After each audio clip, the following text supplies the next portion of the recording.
Hello അസ്സലാമു അലൈക്കും welcome back. ഇന്നത്തെ നമ്മുടെ വീഡിയോ റിക്വസ്റ്റഡ് വീഡിയോ തന്നെയാണ് കേട്ടോ. ബ്ലൂബെറി കേക്ക് എന്നോട് ആരൊക്കെയോ ചോദിച്ചിട്ടുണ്ടായിരുന്നു ഷെയർ ചെയ്യുമോയെന്ന്. അപ്പോൾ എനിക്ക് അന്നൊന്നും ടൈം കിട്ടിയിട്ടുണ്ടായിരുന്നില്ല. ഇപ്പോഴാണ് അത് ഉണ്ടാക്കിയെടുക്കാനുള്ള ടൈം കിട്ടി. അപ്പോൾ നിങ്ങൾക്ക് വേണ്ടിയിട്ട് ഉണ്ടാക്കിയതാണ്. അപ്പോൾ ഞാനിവിടെ അതിൻ്റെ റെസിപ്പിയാണ് കേട്ടോ ഷെയർ ചെയ്യുന്നത്. അപ്പോൾ നല്ല ടേസ്റ്റി ആയിട്ടുള്ളൊരു കേക്ക് തന്നെയാണ് ബ്ലൂബെറി കേക്ക്. അപ്പോൾ നമ്മുടെ ചാനൽ സബ്സ്ക്രൈബ് ചെയ്യാതെ കാണുന്നവരുണ്ടെങ്കിൽ അത് സബ്സ്ക്രൈബ് ചെയ്തിട്ട് നമുക്ക് വീഡിയോയിലേക്ക് കിടക്കാം കേട്ടോ. അപ്പോൾ നമുക്ക് നേരെ വീഡിയോയിലേക്ക് കിടക്കാം. നമ്മളിവിടെ 1/2 kg അളവിലുള്ള കേക്കാണ് ഉണ്ടാക്കുന്നത്. അതുകൊണ്ട് തന്നെ 1/2 കപ്പ് മൈദയാണ് ഞാനിവിടെ ഒരു അരിപ്പയിലൂടെ ഇട്ട് കൊടുക്കുന്നത്. അതിൽ നിന്ന് 1 ടേബിൾ സ്പൂൺ മൈദ മാറ്റി വെക്കുന്നുണ്ട്. അപ്പോൾ നിങ്ങൾ 1 kg അളവിലുള്ള ബ്ലൂബെറി കേക്കാണ് തയ്യാറാക്കി എടുക്കുന്നതെന്നുണ്ടെങ്കിൽ ഇതിൻ്റെ നേരെ ഡബിൾ എടുത്താൽ മതി കേട്ടോ. ഈ മൈദ മാറ്റി വെക്കുന്നത് 2 ടേബിൾ സ്പൂൺ മാറ്റി വെച്ചാൽ മതി. അപ്പോൾ ഇവിടെ 1 ടേബിൾ സ്പൂൺ മൈദ മാറ്റി വെച്ചതിന് പകരമായിട്ട് ഒരു 1.5 ടേബിൾ സ്പൂൺ കോൺഫ്ലോർ ആണ് ഞാൻ ചേർത്ത് കൊടുക്കുന്നത്. 1.5 ടേബിൾ സ്പൂൺ അല്ലെങ്കിൽ 1 ടേബിൾ സ്പൂൺ എങ്ങനെയായാലും കുഴപ്പമൊന്നുമില്ല കേട്ടോ. പിന്നെ അതിലേക്ക് 1/2 ടീസ്പൂൺ ബേക്കിംഗ് പൗഡറാണ് ചേർത്ത് കൊടുക്കുന്നത്. പിന്നെ ഒരു നുള്ള ഉപ്പും കൂടെ ചേർത്തിട്ട് നന്നായിട്ടൊന്ന് മിക്സ് ചെയ്ത് കൊടുക്കുക. ഒരു വിസ്ക് ഉപയോഗിച്ചിട്ട് നന്നായിട്ടൊന്ന് മിക്സ് ചെയ്തിട്ട് നമുക്ക് അരിച്ചെടുക്കാം. അപ്പോൾ ഇതിൻ്റെയൊക്കെ ഡീറ്റെയിൽഡ് ആയിട്ടുള്ള ഇൻഗ്രീഡിയൻസ് നിങ്ങൾക്ക് ഡൗട്ട് ഉണ്ടെങ്കിൽ ഞാൻ ഡിസ്ക്രിപ്ഷൻ ബോക്സിൽ കൊടുക്കാം കേട്ടോ. അത് ചെക്ക് ചെയ്താൽ മതി. അപ്പോൾ അത് അരിച്ചെടുത്തിട്ടുണ്ട്. ഇനി നമുക്ക് ആ വിസ്ക് ഉപയോഗിച്ചിട്ട് ഇത് നന്നായിട്ടൊന്ന് മിക്സ് ചെയ്തിട്ട് മാറ്റി വെക്കുക. അല്ലാന്നുണ്ടെങ്കിൽ ഒരു 3 തവണ അരിച്ചിട്ട് മാറ്റി വെച്ചാലും മതി. പിന്നെ ഞാനിവിടെ 6 ഇഞ്ചിൻ്റെ ഒരു മോൾഡാണ് ഗ്രീസ് ചെയ്തെടുത്തിട്ടുള്ളത്. അപ്പോൾ ഇതിൻ്റെ ബട്ടർ പേപ്പറിന് പകരം ഞാൻ A4 ഷീറ്റ് വെച്ചിട്ടാണ് ബട്ടർ പേപ്പർ ഉണ്ടാക്കിയിട്ട് ഞാൻ കഴിഞ്ഞ ദിവസം അപ്ലോഡ് ചെയ്തിട്ടുള്ള വീഡിയോ ആണ് കേട്ടോ. അപ്പോൾ അത് വെച്ചിട്ടാണ് ഞാൻ അവിടെ ബട്ടർ പേപ്പറിന് പകരം വെച്ചിട്ടുള്ളത്. അപ്പോൾ ഡ്രൈ ആയിട്ടുള്ളൊരു ബൗൾ എടുക്കുക. അതവിടെ മാറ്റി വെച്ച ശേഷം ഡ്രൈ ആയിട്ടുള്ള ബൗൾ എടുത്തിട്ട് അതിലേക്ക് 2 മുട്ട പൊട്ടിച്ചൊഴിക്കുക കേട്ടോ. നമ്മളെപ്പോഴും പറയുന്ന പോലെ വെള്ളത്തിൻ്റെ അംശം ഉണ്ടാകാൻ പാടില്ല. അപ്പോൾ അത് പ്രത്യേകം ശ്രദ്ധിക്കുക. എന്നിട്ട് അതിലേക്ക് 1/2 ടീസ്പൂൺ വാനില എസൻസ് കൂടെ ചേർത്ത് കൊടുക്കുക കേട്ടോ. എന്നിട്ട് നമുക്കൊരു 40 സെക്കൻഡ് ആദ്യം ഒന്ന് ബീറ്റ് ചെയ്തെടുക്കുക. അതിനുശേഷം അതിലേക്ക് 1/4 കപ്പ് പ്ലസ് 2 ടേബിൾ സ്പൂണ് പഞ്ചസാര, ചെറിയ തരിയുള്ള പഞ്ചസാര 1/4 കപ്പ് പ്ലസ് 2 ടേബിൾ സ്പൂൺ ചേർത്തിട്ട് ഇങ്ങനെ ഇടവിട്ട് ഇങ്ങനെ ചേർത്ത് കൊടുത്തിട്ട് ബീറ്റ് ചെയ്ത് കൊടുക്കുക. അപ്പോൾ നിങ്ങൾക്ക് പഞ്ചസാര വലിയ തരിയൊക്കെ ആണെന്നുണ്ടെങ്കിൽ പൊടിച്ചിട്ട് തന്നെ ചേർക്കാൻ ശ്രദ്ധിക്കുക. അപ്പോൾ പൊടിച്ചിട്ട് മിക്സിയുടെ ചെറിയ ജാറിലേക്ക് 1/4 കപ്പ് പ്ലസ് 2 ടേബിൾ സ്പൂണ് നേരെ ഇട്ടിട്ട് പൊടിച്ചിട്ട് ഇതിലേക്ക് ഇങ്ങനെ കുറേശ്ശെ ചേർത്ത് കൊടുത്താൽ മതി കേട്ടോ. അപ്പോൾ ഇത് നന്നായിട്ട് ആ പഞ്ചസാര നന്നായിട്ട് മെൽറ്റ് ആവുന്ന വരെ ബീറ്റ് ചെയ്തെടുക്കണം. പഞ്ചസാര മെൽറ്റ് ആവാതിരുന്നാൽ കേക്ക് അടിഭാഗമൊക്കെ നല്ല ഹാർഡായി പോവും. അപ്പോൾ അത് ശ്രദ്ധിക്കുക. എന്നിട്ട് ഇതുപോലെ നല്ല ഫ്ലഫി ആവുന്ന വരെ ബീറ്റ് ചെയ്തെടുക്കുക കേട്ടോ. അതിനുശേഷം വേണം നമുക്കതിലേക്ക് ബാക്കിയുള്ള ഇൻഗ്രീഡിയൻസ് ഒക്കെ ചേർത്ത് കൊടുക്കാനായിട്ട്. അപ്പോൾ നമ്മുടെ ഈ ഒരു സ്പോഞ്ച് കേക്കിൽ ബ്ലൂബെറിയുടെ ഒരു ടേസ്റ്റ് കിട്ടാൻ വേണ്ടിയിട്ട് ഇതിലേക്ക് 1 ടേബിൾ സ്പൂൺ ബ്ലൂബെറിയുടെ ക്രഷ് നമുക്ക് കടയിൽ നിന്ന് വാങ്ങിക്കാൻ കിട്ടുമല്ലോ, അത് ചേർത്ത് കൊടുക്കുന്നത്. പിന്നെ നമുക്ക് ബ്ലൂബെറി കയ്യിൽ കിട്ടിയിട്ടുണ്ടെങ്കിൽ നമുക്ക് വീട്ടിലും ഉണ്ടാക്കിയെടുക്കാം കേട്ടോ ഈ ഒരു ക്രഷ്. പിന്നെ ഒരു ചെറിയൊരു കളറിന് വേണ്ടിയിട്ട് പർപ്പിൾ കളർ ഒരു ഡ്രോപ്പ് ചേർത്ത് കൊടുക്കുന്നുണ്ട്. അതിനുശേഷം 2 ടേബിൾ സ്പൂൺ ഓയിൽ കൂടെ ചേർത്ത് കൊടുക്കുക. ആ ഒരു കളർ ചേർക്കുന്നത് ഓപ്ഷണലാട്ടോ, വേണമെന്നുണ്ടെങ്കിൽ മാത്രം ചേർത്ത് കൊടുത്താൽ മതി. കാണാനൊരു ചെറിയൊരു കളർ കിട്ടിക്കോട്ടെ എന്ന് വിചാരിച്ചിട്ടാണ് ഞാനൊരു ഡ്രോപ്പ് അത് ചേർത്ത് കൊടുത്തിട്ടുള്ളത്. എന്നിട്ട് ജസ്റ്റ് ഒന്ന് ബീറ്റ് ചെയ്തെടുക്കുക. ലോ സ്പീഡിലിട്ടിട്ട് ജസ്റ്റ് ഒന്ന് ബീറ്റ് ചെയ്തെടുക്കുക. അതിനുശേഷം നമുക്ക് ഡ്രൈ ഇൻഗ്രീഡിയൻസ് കുറേശ്ശെ ഇട്ടിട്ട് ഫോൾഡ് ചെയ്തെടുക്കാം. കട്ട് ഫോൾഡ് രീതിയിൽ നമുക്കിത് ഫോൾഡ് ചെയ്തെടുക്കാം കേട്ടോ. ഇതിപ്പോൾ ഒരു പിങ്ക് കളറിലേ കിട്ടിയിട്ടുള്ളൂ. അത്രയും മതി എന്ന് വിചാരിച്ചിട്ടാട്ടോ ഞാൻ കൂടുതൽ കളർ ചേർക്കാഞ്ഞത്. ഇത്രയും മതി എന്ന് വിചാരിച്ചിട്ട് തന്നെയാണ്. എന്നിട്ട് ഇതുപോലെ എല്ലാ ഡ്രൈ ഇൻഗ്രീഡിയൻസ് എല്ലാം അതിലിട്ടിട്ട് നന്നായിട്ട് സാവധാനം ഫോൾഡ് ചെയ്തെടുക്കുക. ഈ ഒരു സമയം ഓവൺ ആണെങ്കിൽ ഓവൻ പ്രീഹീറ്റ് ചെയ്യാൻ വെക്കണം. പാനിലാണെങ്കിൽ പാനും പ്രീഹീറ്റ് ചെയ്യാനായിട്ട് വെക്കണം കേട്ടോ. അപ്പോൾ നമ്മുടെ ബാറ്ററി ഞാൻ ഒരു മോൾഡിലേക്ക് ഒഴിച്ചു കൊടുത്തിട്ടുണ്ട്. എന്നിട്ട് ഒരു സ്ക്യൂർ ഉപയോഗിച്ചിട്ടൊന്ന് ചുറ്റിച്ച് കൊടുത്ത ശേഷം ടാപ്പ് ചെയ്ത് കൊടുക്കുകയാണ്. എയർ ബബിൾസൊക്കെ കംപ്ലീറ്റ് ആയിട്ട് പോകാൻ വേണ്ടിയിട്ട്. അതിനുശേഷം ഞാനിതുപോലെ ഇറക്കി വെച്ചിട്ടാണ് ചെയ്യുക. അപ്പോൾ ഞാനിത് already 10 minute low to medium ഫ്ലെയിമിലിട്ടിട്ട് പ്രീഹീറ്റ് ചെയ്തിട്ടെടുത്തുള്ള ബാനാണ്. അപ്പോൾ അതിലേക്ക് ഇത് ഇറക്കി വെച്ച് കൊടുത്തിട്ടുണ്ട്. ഇനി ഇത് അടച്ചു വെച്ചിട്ട് നമുക്കൊരു 15 മുതൽ 20 മിനിറ്റ് വരെ ലോ ടു മീഡിയം ഫ്ലെയിമിലിട്ടിട്ട് ബേക്ക് ചെയ്തെടുക്കാം. ഫസ്റ്റത്തെ 2 മിനിറ്റ് ഹൈ ഫ്ലെയിമിൽ ഇട്ടോളൂ. അതിനുശേഷം ലോ ടു മീഡിയം, പറ്റ ലോ അല്ല മീഡിയം അല്ല, അതിൻ്റെ ഇടയിലുള്ള ഫ്ലെയിമിലിട്ടിട്ട് ഒരു 15 മുതൽ 20 മിനിറ്റ് വരെ ബേക്ക് ചെയ്തെടുക്കുക. അപ്പോഴേക്കും നല്ല സോഫ്റ്റ് ആയിട്ട് നമ്മുടെ കേക്ക് ബേക്കായിട്ട് വന്നിട്ടുണ്ടാവും. പിന്നെ ഞാൻ ഇവിടെ ക്രീമൊക്കെ ബീറ്റ് ചെയ്തെടുത്തിട്ടുണ്ട് കേട്ടോ. അപ്പോൾ ഇതിലേക്ക് നമുക്ക് 1/2 kg കേക്കല്ല, ഇതിലേക്ക് നമുക്ക് 1/4 കപ്പ് ക്രീമാണ് ആവശ്യമായിട്ട് വരിക. ഇത് ഞാൻ കൂടുതൽ വേറെ കേക്കിനും കൂടെ വേണ്ടിയിട്ട് കൂടുതൽ ബീറ്റ് ചെയ്ത് വെച്ചതാണ്.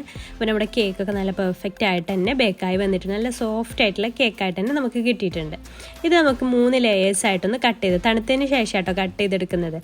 3 ലെയേഴ്സായിട്ടൊന്ന് കട്ട് ചെയ്തെടുക്കുന്നുണ്ട്. പിന്നെ ഇതിലേക്ക് വേണ്ടിയിട്ടുള്ള ഷുഗർ സിറപ്പ് റെഡിയാക്കുന്ന കാര്യത്തിലും ശ്രദ്ധിക്കാനുണ്ട്. ഇതിൽ നമുക്ക് ഷുഗർ സിറപ്പിലും വേണം നമ്മുടെ ഈ ഒരു ക്രഷ് ചേർക്കാൻ, നല്ലൊരു ഫ്ലേവർ കിട്ടാൻ വേണ്ടിയിട്ട്. ഈ ഒരു കേക്കിലേക്ക് ഞാൻ 1/4 കപ്പ് ഷുഗറിലേക്ക് 1/2 കപ്പ് വെള്ളം ചേർത്തിട്ട് ഷുഗർ സിറപ്പ് റെഡിയാക്കിയിട്ടുണ്ടായിരുന്നു. അതിലേക്ക് 1 ടേബിൾ സ്പൂൺ ക്രഷ് ചേർത്തിട്ടൊന്ന് മിക്സ് ചെയ്തെടുക്കുന്നുണ്ട്. അപ്പോൾ ഈ ഒരു ഫ്ലേവർ കൂടെ വരുമ്പോൾ കേക്ക് നല്ല ടേസ്റ്റി ആയിരിക്കും കേട്ടോ. അപ്പോൾ ഇതവിടെ മാറ്റി വെക്കാം. ഇനി നമുക്ക് ഐസിങ് ചെയ്ത് തുടങ്ങാം. അപ്പോൾ ഞാനൊരു ബേസ് വെച്ചിട്ടുണ്ട്. 8 ഇഞ്ചിൻ്റെ ഒരു ബേസായിട്ട് എടുത്തിട്ടുള്ളത്.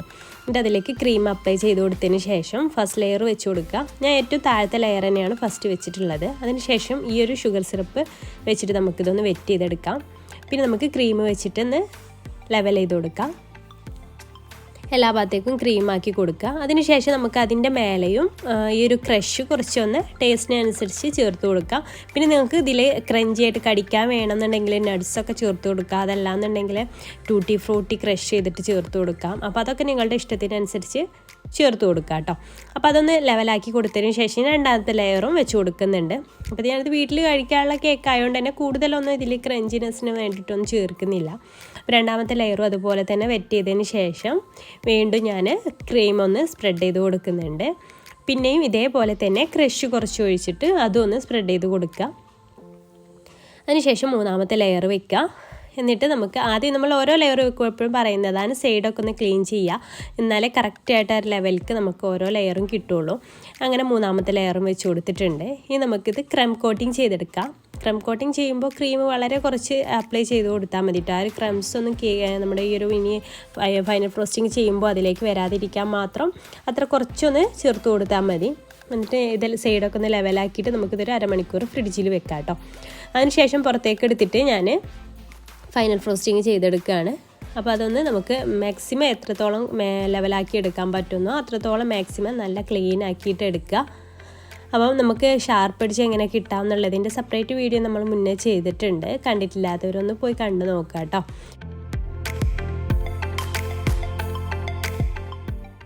നമ്മളെ കൊണ്ട് കഴിയുന്ന മാക്സിമം ടൈം എടുത്തിട്ട് ഇത് ഫിനിഷ് ചെയ്യാനായിട്ട് ശ്രദ്ധിക്കുക. എന്നാൽ കറക്റ്റായിട്ട് നല്ല പെർഫെക്റ്റ് ആയിട്ടുള്ള കേക്ക് നമുക്ക് കിട്ടും.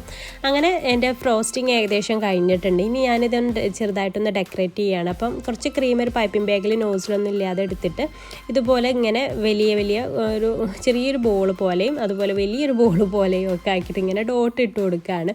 അപ്പോൾ ഇത് എന്തിനാണെന്ന് വെച്ചാൽ നമ്മളിതിൻ്റെ മേലെ ഹോം മെയ്ഡായിട്ടൊരു ഗ്ലേസാണ് ഒഴിച്ച് കൊടുക്കുന്നത്. അപ്പോൾ ആ ഗ്ലേസ് ഒഴിക്കുന്ന സമയത്ത് ഇതിൻ്റെ മേലെ ഒഴിക്കുന്ന സമയത്ത് ഇത് ബ്ലൂബെറി ആണെന്ന് നിങ്ങൾക്ക് തോന്നണം. ആ രീതിയിൽ കിട്ടാൻ വേണ്ടിയിട്ടാണ് കേട്ടോ ഈ ഒരു ഡിസൈന് കൊടുക്കുന്നത്. അപ്പോൾ നിങ്ങൾക്ക് ഇഷ്ടമുള്ള രീതിയിൽ ഡെക്കറേറ്റ് ചെയ്യാവുന്നേ ഉള്ളൂ. ഇത് സിമ്പിളായിട്ട് ചെയ്യാൻ പറ്റുന്ന ഒരു ഡെക്കറേഷനാണ്. അപ്പോൾ ഞാനിത് ഒരു സൈഡിൽ മാത്രമേ ചെയ്ത് കൊടുക്കുന്നുള്ളൂ കേട്ടോ. മറ്റേ സൈഡിൽ ഇതിട്ട് കൊടുക്കാൻ ഷുഗർ ബോൾസ് ഒക്കെ ഇട്ട് കൊടുക്കാമെന്നാണ് വിചാരിക്കുന്നത്. അപ്പോൾ ഇങ്ങനെയാണ് ചെയ്യുന്നത്. അപ്പോൾ നമുക്കിവിടെ ഹോം മെയ്ഡായിട്ട് എങ്ങനെ ഗ്ലേസ് തയ്യാറാക്കി എടുക്കാമെന്നുള്ള ഇതും കൂടെ ഞാൻ ഈ ഒരു വീഡിയോയിൽ ഷെയർ ചെയ്യുന്നുണ്ട്. സിമ്പിളായിട്ട് നമുക്ക് ഉണ്ടാക്കിയെടുക്കാൻ പറ്റും. അപ്പോൾ ഞാനൊരു ബൗളെടുത്തിട്ട് അതിലേക്ക് 2 ടേബിൾ സ്പൂൺ കോൺഫ്ലോർ ആണ് എടുക്കുന്നത്. അപ്പോൾ നിങ്ങൾ ഇതിൻ്റെ ഡബിൾ എടുത്താൽ മതി. 1 kg ഗ്ലേസ് ആണെന്നുണ്ടെങ്കിൽ കംപ്ലീറ്റ് ആയിട്ട് കവർ ചെയ്യാനുള്ള ഗ്ലേസ് ആണ് കേട്ടോ. അതിലേക്ക് സെയിം അളവിൽ 2 ടേബിൾ സ്പൂൺ വെള്ളവും ചേർത്തിട്ട് നന്നായിട്ടൊന്ന് മിക്സ് ചെയ്തിട്ട് മാറ്റി വെക്കാം. ഇപ്പോൾ 1 kg എന്നുണ്ടെങ്കിൽ 4 ടേബിൾ സ്പൂൺ അഥവാ 1/4 കപ്പാണ് നമുക്ക് കോൺഫ്ലവർ വേണ്ടത്. ഇനി ഒരു പാൻ എടുത്തിട്ട് അതിലേക്ക് 3 ടേബിൾ സ്പൂൺ പഞ്ചസാരയും 1/4 കപ്പ് വെള്ളവും അതുപോലെ തന്നെ 2 ടേബിൾ സ്പൂണ് ക്രഷ് ബ്ലൂബെറിയുടെ ക്രഷും ചേർത്ത് കൊടുത്തിട്ട് നന്നായിട്ടൊന്ന് തിളപ്പിച്ചെടുക്കാം കേട്ടോ നമുക്ക്. പിന്നെ അതിലേക്കൊരു നുള്ളു ഉപ്പ് കൂടെ ചേർത്തിട്ട് നന്നായിട്ടൊന്ന് തിളപ്പിച്ചെടുക്കണം. അത് തിളച്ച് വരുന്ന സമയത്ത് വേണം നമുക്ക് ഈ ഒരു കോൺഫ്ലോറിൻ്റെ മിക്സ് ചേർത്ത് കൊടുക്കാനായിട്ട്. അപ്പോൾ ഇത് നന്നായിട്ടും തിളച്ച് വന്നിട്ടുണ്ട്. ഇനി ഈ കോൺഫ്ലോറിൻ്റെ മിക്സ് ഒന്നും കൂടെ ഒന്ന് മിക്സ് ചെയ്തിട്ട് ഇതിലേക്ക് കുറേശ്ശെ ഇങ്ങനെ ചേർത്തിട്ട് നന്നായിട്ട് തന്നെ ഇളക്കി കൊടുക്കുക. പെട്ടെന്ന് തന്നെ അത് കുറുകി വരും.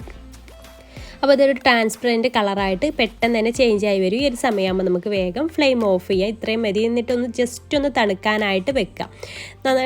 നന്നായിട്ട് തണുക്കേണ്ട ആവശ്യമൊന്നുമില്ല. ജസ്റ്റ് ഒന്ന് തണുത്ത ശേഷം ഒരു പൈപ്പിംഗ് ബാഗിലാക്കിയതിന് ശേഷം ഞാനിതുപോലെ മുകൾ ഭാഗത്ത് കേക്കിൻ്റെ മുകൾ ഭാഗത്ത് ഒഴിച്ച് കൊടുക്കുന്നുണ്ട്. അപ്പോൾ കേക്ക് നന്നായിട്ട് തണുക്കണം കേട്ടോ.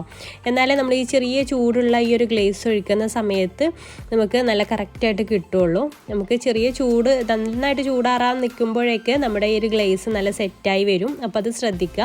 അപ്പോൾ ചെറിയൊരു ചൂടോട് കൂടെ തന്നെയാണ് ഞാനിത് ഒഴിച്ചു കൊടുക്കുന്നത്. അതുകൊണ്ട് തന്നെ കേക്ക് നല്ല തണുത്തിട്ട് ഇരിക്കണം. എന്നാലേ ആ ഒരു കേക്ക് മെൽട്ടാവായി പോവാതിരിക്കുള്ളൂ കേട്ടോ കേക്കിലെ ക്രീം. അപ്പോൾ എല്ലാ ഭാഗത്തേക്കും ഇതുപോലെ നമുക്കൊന്ന് വരച്ചു കൊടുക്കാം. ഞാൻ ആദ്യം ഇതുപോലെ സൈഡൊക്കെ ഡ്രിപ്പിംഗ് എഫക്റ്റ് കൊടുക്കാമെന്നാണ് വിചാരിച്ചിട്ടുണ്ടായിരുന്നത് കേട്ടോ. അപ്പോൾ ആ രീതിയിൽ ചെയ്തെടുക്കുകയാണ്. പിന്നെ ഈ ഒരു ഗ്ലേസ് കുറച്ചുകൂടെ നന്നായിട്ട് ബാക്കി ഉണ്ടായപ്പോൾ ഞാനിത് കംപ്ലീറ്റ് ആയിട്ട് കവർ ചെയ്തു. അപ്പോൾ അതുകൊണ്ട് തന്നെ ഈ ഒരു അളവിൽ ഉണ്ടാക്കുകയാണെങ്കിൽ കേക്ക് കംപ്ലീറ്റ് ആയിട്ട് കവർ ചെയ്യാനുള്ള അളവ് കണക്കായിട്ടിരിക്കും കേട്ടോ, 1/2 kg ഒരു കേക്ക്. അപ്പോൾ ഞാൻ ആദ്യം ഇങ്ങനെ ചെയ്തു നോക്കിയപ്പോൾ ബാക്കിയായപ്പോഴാണ് അങ്ങനെ ചെയ്തിട്ടുള്ളത്. അപ്പോൾ മുഴുവനായിട്ട് ഇതിങ്ങനെ ഈ ഒരു സൈഡൊക്കെ ഇതുപോലെ ഒരു ഗ്ലേസ് ഒഴിച്ചു കൊടുക്കുകയാണ്. പൈപ്പിംഗ് ബാഗിലാക്കി ചെയ്യുകയാണെന്നുണ്ടെങ്കിൽ നമുക്ക് പെർഫെക്റ്റ് ആയിട്ട് പെട്ടെന്ന് തന്നെ ചെയ്തെടുക്കാൻ പറ്റും. അപ്പോൾ ഞാനിനി ബാക്കി ഇതുപോലെ ചെയ്ത് നോക്കിയെന്ന് പറഞ്ഞല്ലോ, ഇനി ബാക്കിയുള്ള ഭാഗത്തൊക്കെ കംപ്ലീറ്റ് ആയിട്ട് ഒഴിച്ചു കൊടുക്കുകയാണ്. എന്നിട്ട് ഒരു പാലറ്റ് നൈഫ് ഉപയോഗിച്ചിട്ടാണ് ചെയ്തെടുക്കുന്നത്. ഇങ്ങനെ ഈ ഒരു ഡ്രിപ്പിംഗ് എഫക്റ്റ് കൊടുത്താലും നല്ല ഭംഗിയാണ് കാണാനായിട്ട്. അപ്പോൾ അങ്ങനെ മതിയെന്നുണ്ടെങ്കിൽ കുറച്ചുകൂടെ അളവ് കുറച്ചിട്ട് ചെയ്തെടുത്താൽ മതി. അപ്പോൾ സൈഡിലൊക്കെ ഞാൻ ഈ ഒരു പൈപ്പിംഗ് ബാഗ് വെച്ചിട്ട് തന്നെ ഇത് ഒഴിച്ചു കൊടുക്കുകയാണ് കേട്ടോ.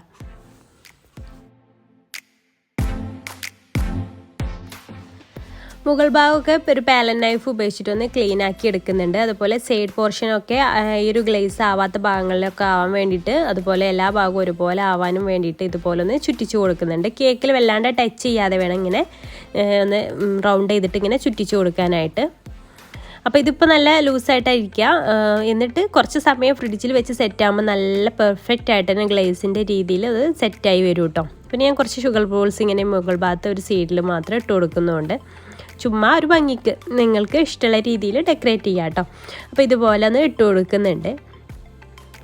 അപ്പോൾ ഇതൊന്ന് സെറ്റായതിന് ശേഷം ഞാനിതൊന്ന് കട്ട് ചെയ്തിട്ടും കൂടെ കാണിച്ചു തരാം കേട്ടോ. നല്ല പെർഫെക്റ്റ് ആയിട്ട് തന്നെ ഇത് സെറ്റാക്കിയിട്ട് ഈ ഒരു കറക്റ്റ് മെഷർമെൻറ്റ് നിങ്ങൾ ഗ്ലേസിന് എടുത്താൽ മതി. അതുപോലെ നല്ല ടേസ്റ്റി ആയിട്ടുള്ളൊരു കേക്കുമാണ് കേട്ടോ ഇത്.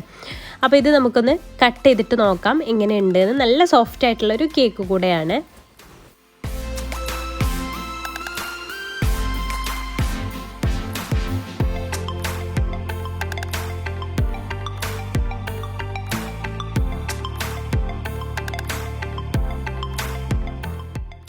അപ്പോൾ നമ്മുടെ കേക്ക് ഇതാ നല്ല പെർഫെക്റ്റ് ആയിട്ട് സെറ്റായിട്ട് കിട്ടിയിട്ടുണ്ട്. കുറച്ച് സമയം ഫ്രിഡ്ജിൽ വെച്ച് തണുപ്പിച്ചെടുത്താൽ തന്നെ ഇത് നന്നായിട്ട് സെറ്റായി കിട്ടും.